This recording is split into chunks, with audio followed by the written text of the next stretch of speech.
Friends, आपने Botox का नाम सुना होगा।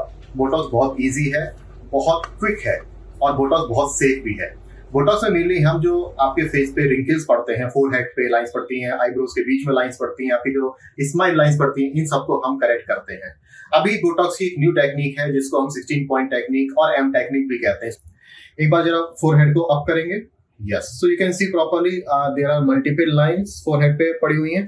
तो आप फ्राउन करेंगे, फ्राउन कीजिएगा and you can C frown is very very aggressive frown.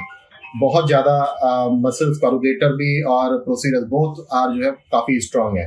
थोड़ा स्माइल करके दिखाएंगे and you can C proper lines पड़ी हुई हैं। Fall in love with you a little bit more, little bit more.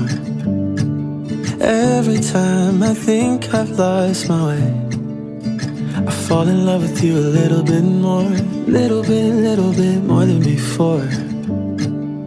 Even on the days I'm not so sure, I fall in love with you a little bit more.